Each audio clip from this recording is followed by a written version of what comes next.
রহস্যময় গাভীর দ্বিতীয় পর্ব।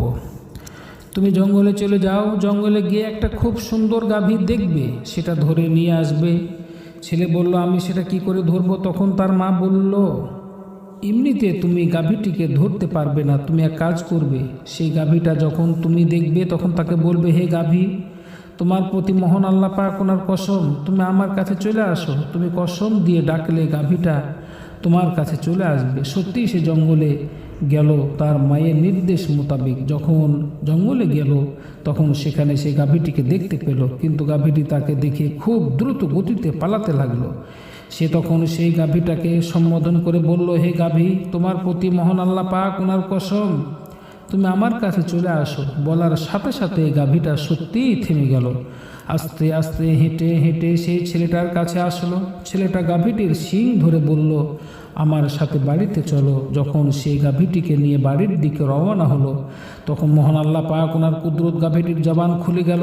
গাভীটি বলল, হে নেক সন্তান, তুমি এক কাজ করো, তুমি আমার পিঠে চড়ে বসো, রাস্তা অনেক লম্বা, তোমার কষ্ট হবে। কিন্তু ছেলেটি বলল, হে গাভী, দেখো, আমার মা আমাকে বলেছেন তোমাকে শিং ধরে নিয়ে যেতে, তোমার পিঠে চড়তে আমাকে বলেননি। কাজে আমার মায়ের নির্দেশ অমান্য করে তোমার পিঠে চড়া আমার পক্ষে সম্ভব নয়।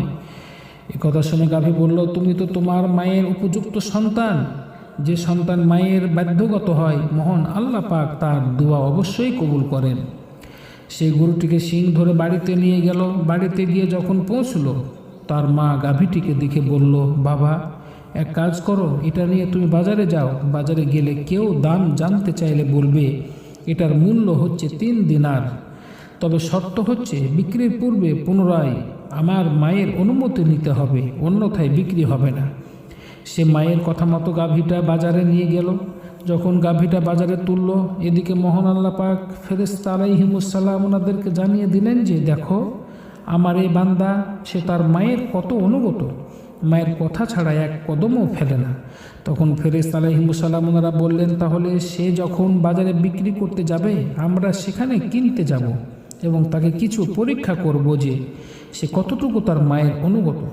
সে যখন গাভীটা বাজারে নিয়ে গেল তখন ফেরেশতা আলাইহিমুসসালাম ওনারা মানুষের শুরুতে এসে বললেন, হে ছেলে, তুমি কি গাভীটা বিক্রি করবে? ছেলে বলল, হ্যাঁ। ওনারা বললেন, কত? ছেলে বলল, এর মূল্য 3 দিনার, তবে শর্ত হচ্ছে পুনরায় আমার মায়ের অনুমতি নিতে হবে, তারপর দিতে পারবো। ওনারা বললেন, ঠিক আছে, এক কাজ করো, 6 দিনার দিয়ে দাও। মায়ের অনুমতির কি দরকার রয়েছে? তোমার মা তা দিনার বলেছে, 3